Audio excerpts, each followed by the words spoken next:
शेखर ई study में आप सभी का स्वागत है। प्रिय विद्यार्थियों, हमारे इस ऑनलाइन इंस्टीट्यूट के माध्यम से आप सभी को गणित और हिंदी विषय का आधारभूत तरीके से अध्यापन कराया जाता है, जिसमें कहीं अगर थोड़ी बहुत त्रुटि हो जाती है तो उसके लिए हम क्षमा प्रार्थी हैं और इस संबंध में आपके सुझाव आमंत्रित हैं। धन्यवाद।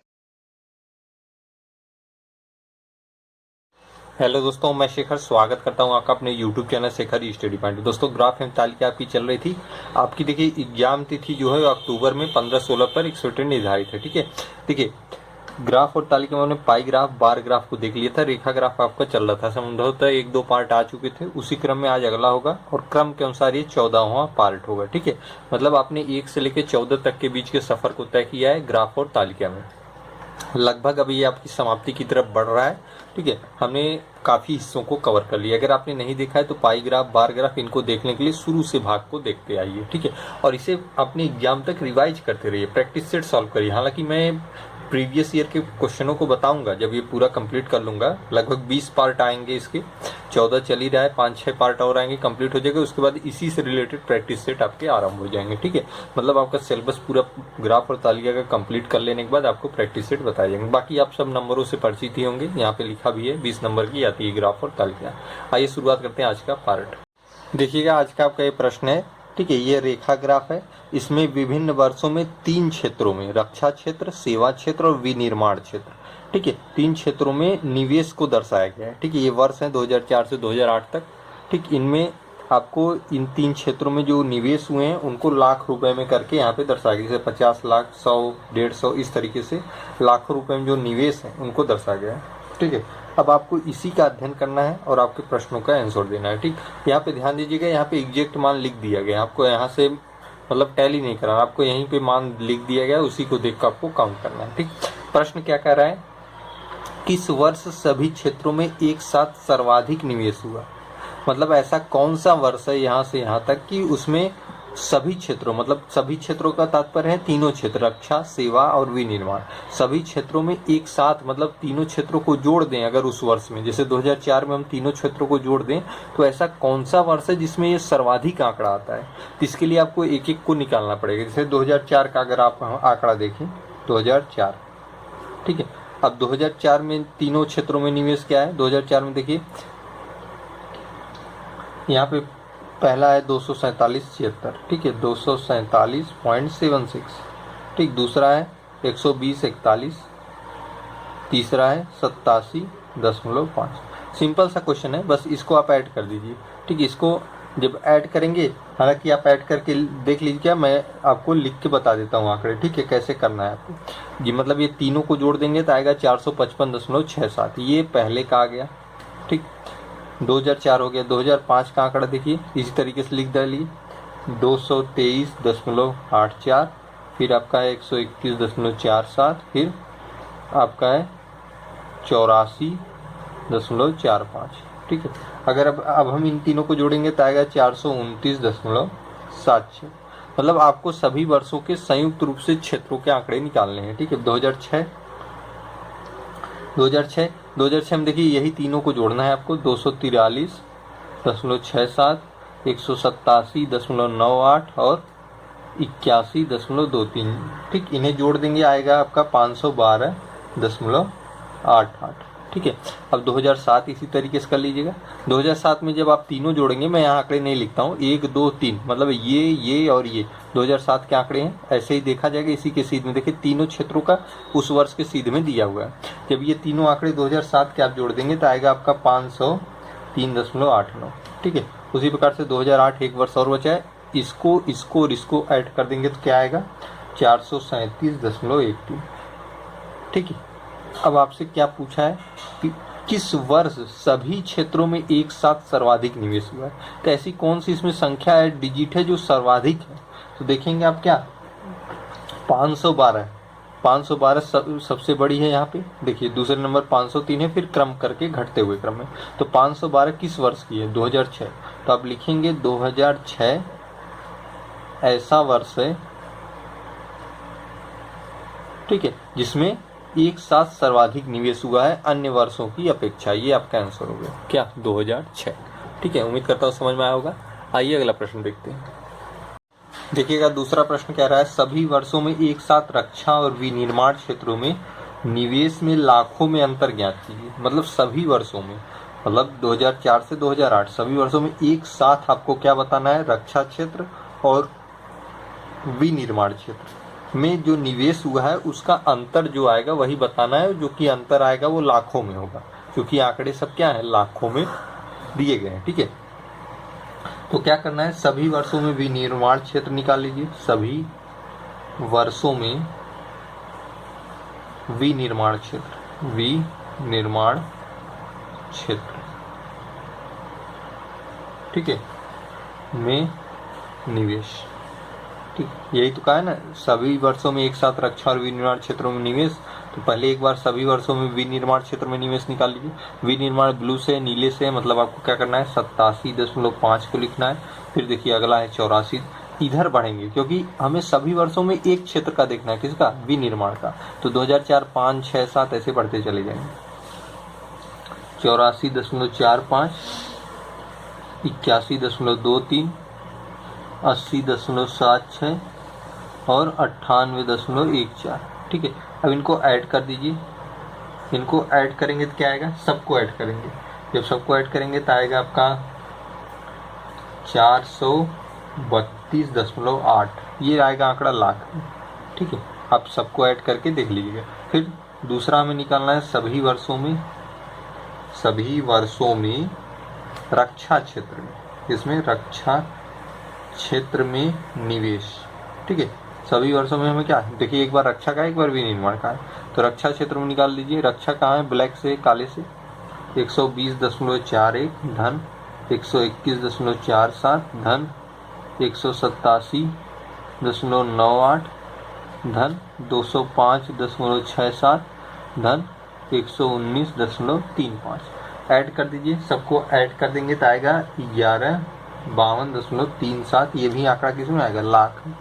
आपसे क्या है, सभी वर्षों में एक साथ रक्षा और विनिर्माण क्षेत्रों में निवेश में लाखों में अंतर ज्ञात कीजिए। अंतर आपको बताना है, अंतर कर दीजिए। 1152.37 में अंतर करेंगे 432.8 का, तो क्या आएगा, जब आप इसमें अंतर करेंगे तो आएगा आपका 720.29, मतलब लगभग ये लाख में होगा। ये आपका आंसर हो जाएगा। ये यहाँ पे जो क्वेश्चन है ये सब कैलकुलेशन पे आधारित है। ठीक है, मतलब जैसे जैसे कह रहा है आपको ऐसे ऐसे जोड़ के ऐड के करते जाना है।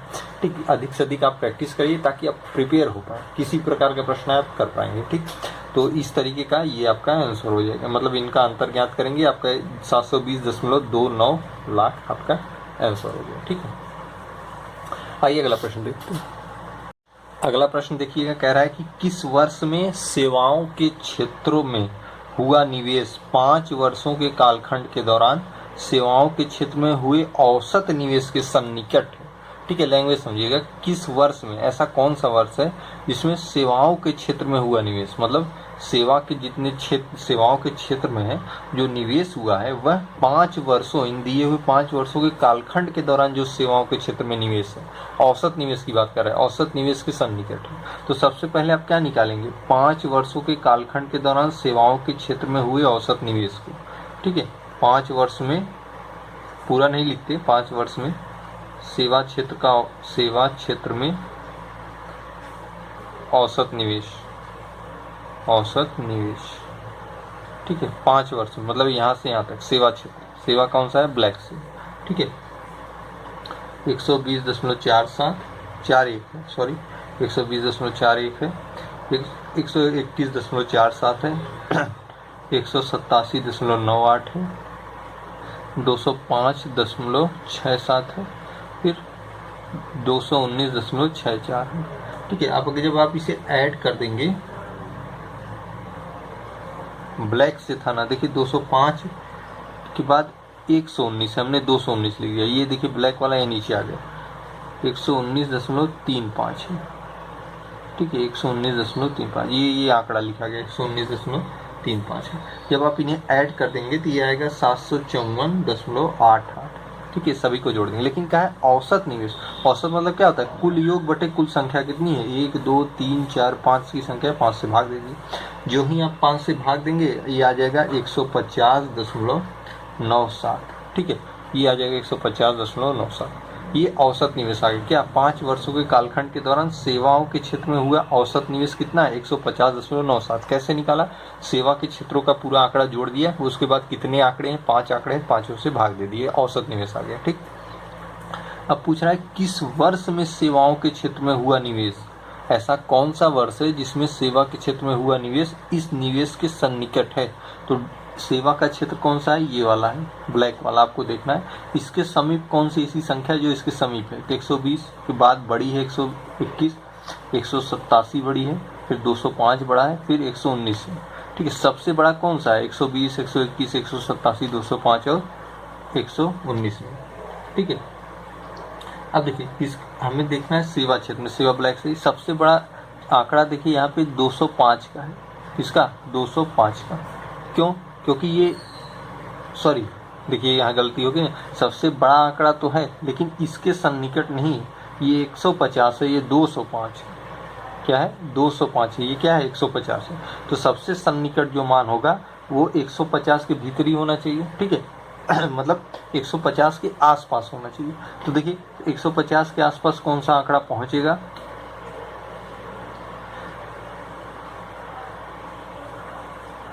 उम्मीदतः ये होगा आपका सन्निकट मान। कौन सा होगा? सन्निकट। हालांकि ये ऑप्शन पे निर्भर करता है, लेकिन सन्निकट मान आपका क्या होगा? 2005 का होगा। क्यों? क्योंकि देखिए 121.47 क्या है? इसके समीप है 121.47। हालांकि ये विकल्प दिया रहता है, आपको उस विकल्प से एकदम क्लियर हो जाएगा, हाँ यही होगा, क्योंकि सभी विकल्प नहीं दिए रहते।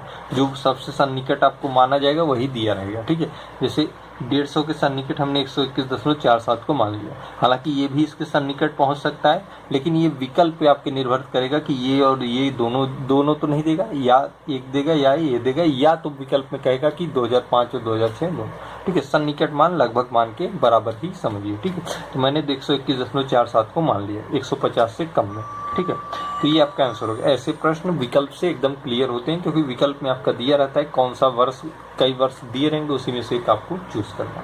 ठीक है, समझ पाया कैसे कैसे लगाया जाता है? सन्निकट मतलब उसके समीप का मान। ठीक, आइए अगला प्रश्न देखते हैं। देखिए ये एक रेखा ग्राफ है, इसका अध्ययन करने पर इसके आधार पे प्रश्न जो है उन्हें आंसर देना है। ठीक है, कंपनियों के हैं, वर्ष में 2 कंपनियां हैं, एक यक्स है और एक वाई। यक्स नीले से, वाई लाल से। इनके द्वारा निर्मित वाहनों की संख्या जो दी गई, वाहनों की संख्या हजारों में ये दी गई हुई। ठीक है, ये हजारों में वाहनों की संख्या, ये आपके वर्ष है। ठीक, कंपनी एक्स है ब्लू से, कंपनी वाई है रेड से। आपसे पूछा है निम्नलिखित में से किस वर्ष में कंपनी एक्स और वाई के उत्पादन के बीच का अंतर दिए गए वर्षों में न्यूनतम था? बताइए निम्नलिखित में से ऐसा कौन सा वर्ष है जिसमें कंपनी एक्स और वाई के उत्पादन के बीच का जो अंतर है वह दिए गए वर्षों में न्यूनतम था? अब आपको यहाँ पे पता करना, एक एक को देखना पड़ेगा। 1997 में आप देखेंगे इन दोनों का उत्पादन देखिए 139 है, और अंतर निकाल दीजिए 119 का। कितने का अंतर आ रहा है? 20 का आ रहा है। 1998 में आप देखेंगे 120 और 99 है। भाई अंतर ही तो करना है। कितने का अंतर आ रहा है? 21 का अंतर आ रहा है। 1999 में देखिए 100 और 141 है। कितने का अंतर आ रहा है? 41 का। कितने का? 41 का। ठीक है, उसके बाद देखिए 128 और 78 है। कौन सा वर्ष है? 2000। 128 और 78, 79 80, 22 इधर आ गया। ठीक है, 22 22 44, 44 6 50, 50 का अंतर आ रहा है यहाँ पे। ठीक, और 2001 को देखिए 2001। ठीक, 2001 में आंकड़ा कहाँ पे? 120 और 107 के बीच। 120 और 107 अंतर करेंगे क्या आएगा? 13 आएगा। 2002 148, 169, 159 है और 148 अंतर 48 49 50 9 10 11 का अंतर आ गया। ठीक है, सारे अंतर आपके सामने मैंने निकाल दिए वर्ष वाइज। ठीक है, आपसे कह रहा था निम्नलिखित किस वर्ष में कंपनी एक्स और वाई के उत्पादन के बीच का अंतर दिए गए वर्षों में न्यूनतम? भाई न्यूनतम आपको निकालना है, दिया गया वर्ष ये है, इनका उत्पादन के बीच अंतर निकाल दिया। न्यूनतम कौन सी संख्या है इतने में? न्यूनतम संख्या ये है। आपका उत्तर क्या हो जाएगा? 2002 ऐसा वर्ष है जिसमें एक्स और वाई के उत्पादन के बीच का जो अंतर है वह न्यूनतम है। ठीक है, तो 2002 आपका क्या हो गया, आंसर हो गया। कौन सा वर्ष है, 2002।